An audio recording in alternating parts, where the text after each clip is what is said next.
Hai semuanya, um, hari ini aku mau bikin video baru aja hari ini kejadian gitu ya kan. Sekarang sebenarnya udah malam gitu ya. Udah jam berapa ya? Itu di sini sudah jam 9 malam gitu ya. Abaikan saja itu background di belakang gitu karena memang saya pakai lampu kecil gitu ya kan. Karena Justin juga kebetulan udah tidur, bapaknya Justin juga sudah tidur, jadi biar tidak mengganggu begitu. Oh ya, aku mau cerita hari ini. Jadi kayak uh, benar-benar gitu ya. Aku kan 2 minggu ini kayak benar-benar fokus banget sama channel YouTube channel aku ini supaya gimana caranya biar bisa berkembang gitu karena memang aku memutuskan untuk fokus ke YouTube begitu. Nah, terus karena saya sadar diri gitu ya kan, suaranya itu apalagi kalau di luar gitu lagi filming di luar atau bikin vlog di luar itu kan kayak suaranya kecil sekali gitu ya kan. Akhirnya saya memutuskan untuk beli ini apa ini ini apa ini itu microphone. Jadi kayaknya seperti yang kalian lihat nih, saya ada microphone ini, saya baru beli dan baru nyampe, tapi ini penuh drama dan penuh perjuangan, ya ampun. Jadi ini tuh memang harusnya itu nyampe hari ini gitu. Kebetulan aku beli ini di Amazon. Kalau tanya kenapa nggak beli langsung aja, karena aku nggak nemu yang kayak gini yang aku mau gitu. Ada sih mikrofon wireless gitu, tapi bukan bukan yang kayak seperti yang saya mau gitu. Jadi kan kalau sudah mahal terus tidak seperti yang kita inginkan gitu, kayak gimana gitu ya, kayak sayang gitu ya kan. Akhirnya saya beli di Amazon dan hari ini tuh datang gitu. Nah, terus kan dapat notification gitu ya. Katanya tuh datang jam setengah 10 sampai jam setengah 12. Nah, tadinya saya mau keluar nih sama anak saya, mau pergi ke library atau ke perpustakaan gitu untuk main-main sebentar di sana. Saya batalkan. Saya bilang ya sudah, tidak apa-apalah, kita tunggu saja gitu daripada nanti soalnya ini sering kejadian gitu ya, ternyata nggak ada orang di rumah dan akhirnya paketnya balik lagi ke mana, ke post office gitu atau ke kantor pos, dan akhirnya kita harus pick up gitu atau kita harus ambil sendiri ke kantor pos gitu, sedangkan kantor posnya pun nggak tahu yang mana gitu ya kan. Kalau misalkan kantor posnya yang dekat dari rumah itu ya untung sekali gitu, tapi kalau misalkan dia kantor posnya rada jauh, aduh lama, PR banget ini. Nah, habis itu tadi pagi tuh aku berdua sama Justin itu nungguin nih si mikrofon ini. Kita tunggu di ruang apa namanya, ke ruang ruang tamu gitu. Anakku main sambil aku nih apa namanya ya, nemenin dia main gitu. Terus tiba-tiba ada SMS masuk. Ini SMS tuh bikin emosi. SMS ini dia bilang kalau tidak ada orang di rumah gitu. What? Ya, bagaimana bisa tidak ada orang di rumah? Kita tidak budek gitu ya kan, kita duduk di ruang tamu gitu. Ruang tamu itu kan, situ itu kan ini ya pintu ya, ya masa orang gedor-gedor gitu kita tidak dengar gitu, kita tidak budek gitu. Akhirnya nih setelah dapat notification atau SMS itu, saya langsung lari bawa anak saya ke depan gitu. Saya cari itu tukang pos sudah tidak ada, sampai aku nih lari ke ke taman. Soalnya kan kalau waktu saya main di taman sama Justin itu, saya suka lihat sih tukang pos itu suka suka ngadem di taman gitu. Saya pikir mungkin dia masih ngadem di taman, saya kejar saja sambil saya bawa itu apa namanya, note sama paspor saya gitu ya kan, biar bukti gitu kalau ini tuh, kalau misalkan dia masih di sana biar jadi bukti gitu, kayak ini tuh saya di rumah gitu, udah kasih saja saya ini apa namanya, paket saya gitu. Ternyata dia tidak ada di taman. Aduh, saya sudah emosi ya kan, kayak kok bisa gitu, tidak ketok-ketok pintu, tidak apa, tiba-tiba tidak ada orang di rumah. Kan, nah terus di note-nya itu kan dia ada kayak tulisan jam berapa harus diambil gitu ya kan. Nah kami ke sana di sesuai jam yang di kertas itu tuh. Pas sampai sana ternyata paket saya masih diajak keliling sama tukang pos itu.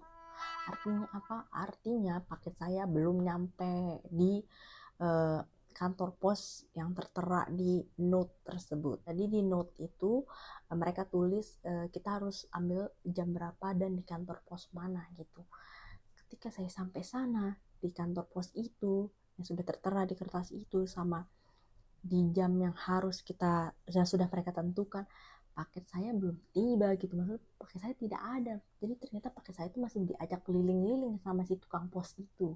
Jadi kan makin emosi saya. Terus saya bilang begini, e, tapi saya seharian itu di rumah dari pagi, saya duduk di ruang tamu, tidak ada yang ketok-ketok, kata gitu. Kenapa nggak ketok-ketok pintu, kata saya gitu. Terus orang itu dia jawab, biasanya kalau ada pagernya itu kan suka ada code, minta code. Nah itu biasanya agak susah, makanya mereka ini taruh note suruh ambil sendiri. Itu saya bilang rumah saya tuh tidak ada pagernya, gituin. Terus katanya, oh bisa jadi pintunya tuh terlalu jauh dari ini, dari jalan utama. Terus saya bilang, pintu saya itu, pintu rumah saya dari kotak pos itu cuma 3 langkah gitu. Kok bisa kau bilang terlalu jauh gitu?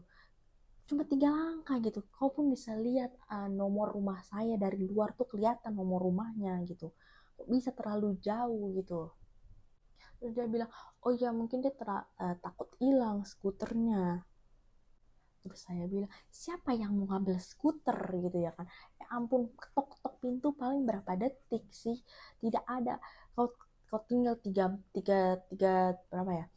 Mungkin 3 menit gitu atau berapa detik gitu untuk ketok-ketok pintu ada orang atau enggak gitu. Kalau tidak ada yang nyaut ya sudah tidak ada orang gitu. Tapi kan dia tidak ketok-ketok pintu enggak. Terus apa namanya, entah itu pencet bel, kalau ada bel juga, kalau ada bel gitu itu juga enggak gitu ya kan. Terus dia bilang gini, iya soalnya itu ilegal apa namanya untuk masuk ke perkarangan rumah orang gitu. Terus saya bilang, kalau itu ilegal terus bagaimana kau tahu itu ada orang atau tidak di dalam rumah? Saya bilang begitu, gimana kamu tahu kalau di dalam rumah itu ada orang atau enggak? Ketok-ketok pun tidak, ketok-ketok pun, ketok pintu pun kau tidak, pencet bel pun juga enggak gitu. Kalian nih kalau males gitu ya, saya sampai bilang gitu, kalian kalau males kerja gitu ya, cobalah taruh nih, kasih option click and collect gitu. Jadi orang-orang tuh yang kalau emang kalian males gitu ya kan nganter-nganterin parcel gitu, biar orang-orang tuh nggak kerja 2 kali gitu. Jadi orang tuh ya udah mereka ambil parcelnya itu di dekat kantor pos terdekat dari rumah mereka begitu. Sebenarnya ya kalau mereka minta maaf saya pun mungkin gak akan marah-marah gitu, tapi mereka tidak meminta maaf gitu. Ada kata maaf dari mereka gitu, walaupun mereka tahu mereka salah, mereka tidak profesional, tidak ada kata maaf. Akhirnya saya tanya, ini saya harus balik jam berapa ini? Saya bilang aja, saya ini sudah membatalkan apa nih meeting sama klien saya cuma gara-gara ini. Saya perlu banget alat ini yang saya beli itu, saya perlu ini. Saya bilang gitu aja. Tapi saya kesel. Dia bilang, oh ya udah bisa datang lagi nanti jam after 3 p.m. setelah jam 3 sore gitu. Terus kata saya, ya udah saya langsung lonong aja keluar, saya nggak ngomong apa-apa, saya saking keselnya. Nah terus sekitar jam setengah 4 saya balik lagi tuh, bener aja paketnya sudah ada gitu kan. Kata gue, tadinya nih kalau paketnya belum ada lagi saya mencak-mencak lagi, saya jadi 2 kali mencak-mencak kalau itu paket tidak ada gitu ya kan. Jadi nih ya, ini adalah perjuangan saya untuk menjadi YouTuber. Bercanda ya. Tapi serius ini, saya beli ini tuh cuma gara-gara saya sadar diri gitu kalau saya bikin video gitu kadang-kadang suara saya itu tidak terdengar gitu. Jadi kan apa ya, takut penonton ini tidak ini ya, tidak apa ya, tidak nyaman gitu nonton video saya kan tidak terdengar suaranya begitu. Ada lagi, mumpung saya masih cerita tentang si tukang pos, saya juga masih punya pengalaman yang sama si tukang pos. Cuma bedanya ini tukang pos waktu di Sydney gitu. Jadi waktu kalau di Australia itu kan setiap bayi lahir itu kan harus didaftarin ya ke pemerintah ya, entah itu dia citizen atau non citizen, pokoknya semua bayi yang lahir di Australia tuh harus didaftarin di pemerintahan. Setelah kita daftar di pemerintahan itu tuh gampang gampang banget, semua tuh serba online gitu ya kan. Setelah daftar, kalian daftar lagi nih akte lahir gitu ya kan. Akte lahir ini perlu ya, mau kalian citizen atau bukan citizen tuh harus apply akte lahir gitu sebagai bukti kalau kalian tuh anak kalian lahir di Australia begitu. Terus setelah itu kan suami saya yang daftarin dan apply akte lahir gitu ya kan, otomatis namanya nama dia bukan nama saya. Nah terus eh, waktu aktenya lahir kan yang bawa tukang pos gitu ya kan, pokoknya dokumen-dokumen penting kayak akte lahir terus paspor itu nggak bisa ditinggal, jadi kita kayak harus ada orang di rumah gitu yang tanda tangan, dan harus ada kayak ID card atau pokoknya kartu identitas lah begitu. Kebetulan waktu akte lahir itu datang ke rumah, suami saya tuh masih kerja gitu, jadi yang di rumah itu cuma saya dan si anak bayi itu, si anak bayi. Nah terus um, saya bawa dua paspor dong, satu paspor suami saya, satu paspor saya pikir karena memang kan itu atas nama suami saya, jadi saya harus ada paspor suami gitu sebagai identitas gitu, dan paspor saya sebagai penerima gitu ya kan, karena waktu itu saya sampai sekarang saya juga belum punya SIM gitu. Nah di Australia ini untuk identitas itu bisa SIM atau learner permit. Kalau kalian masih belajar nyetir itu bisa dipakai sebagai kartu identitas juga. Terus ada ID card itu kayak KTP-nya di Australia, tapi itu bikinnya mudah sekali. Tidak ada drama, tidak ada blanko selama 3 tahun itu tidak ada. Terus sama paspor. Nah terus saya kasih deh itu paspor suami saya gitu. Terus dia bilang gini, SIM-nya mana? Terus saya bilang, SIM-nya dibawa sama suami saya kerja gitu. Terus katanya, oh tidak bisa nih, harus pakai SIM, katanya begitu. Nah hati saya, ini orang, salah orang nih dia kalau mencari gara-gara. Terus saya bilang begini, kalau suami saya tidak bawa SIM gitu ya kan, bagaimana dia bisa nyetir tanpa SIM gitu. Kalau misalkan dia kena random check terus dia tidak bawa SIM, kan kita yang berapi gitu, kita yang apa ya, yang bersalah gitu ya kan, karena memang SIM itu kan sebagai bukti kalau memang kita tuh bisa nyetir dan memang diperbolehkan nyetir gitu, maksudnya legal untuk nyetir karena memang kita punya SIM gitu. Makanya kerja pun bapaknya Justin mau kerja mau kemana kek, selama dia nyetir ya dia harus bawa SIM gitu ya kan. Jadi kalau misalkan alasannya tidak ada SIM-nya, saya tidak bisa terima gitu alasan Anda, saya bilang begitu. Lagi pula ini yang saya kasih itu paspor itu sebagai identitas gitu. Kau tidak kata saya, kau tidak terima paspor, terus bagaimana kok bisa negara-negara lain kalau keluar negeri harus pakai paspor, saya bilang begitu. Terus saya bilang gini, sedangkan setiap orang yang ingin tinggal di Australia gitu apply visa tuh harus ada paspor. Jadi kayak pemerintah tuh terima paspor sebagai identitas gitu. Kenapa kau tidak terima paspor sebagai identitas? Memang waktu itu saya sedikit marah gitu ya. Ya maklum gitu ya, habis melahirkan kayak, jadi kayak hormon-hormonnya masih mengguncang begitu. Jadi kayak ya begitulah. Jadi kayak dia mau ribut saya jabanin waktu itu. Terus akhirnya mungkin ya memang saya benar gitu ya kan, paspor itu kan identitas gitu. Akhirnya dia mukanya asem gitu, karena mukanya dia asem tapi dia kasih itu ke apa namanya, kasih itu akte lahir anak saya gitu. Terus kata saya, dan hati saya, saya tidak peduli kalau muka asam atau gimana, saya benar gitu ya kan, paspor itu memang identitas. Yang aneh lagi kalau kau tidak terima paspor terus bagaimana gitu. Jadi pokoknya tuh ya intinya nih,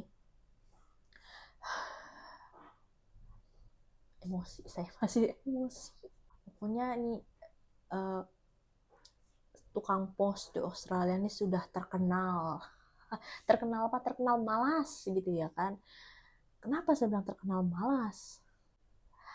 Karena memang waktu itu tuh sering bukan sering masuk, waktu itu sampai masuk ke ini ke berita TV nasional, bagaimana si tukang paspor, tukang pos ini bekerja tuh bagaimana gitu, sampai tuh itu tuh sampai masuk berita nasional di Australia begitu.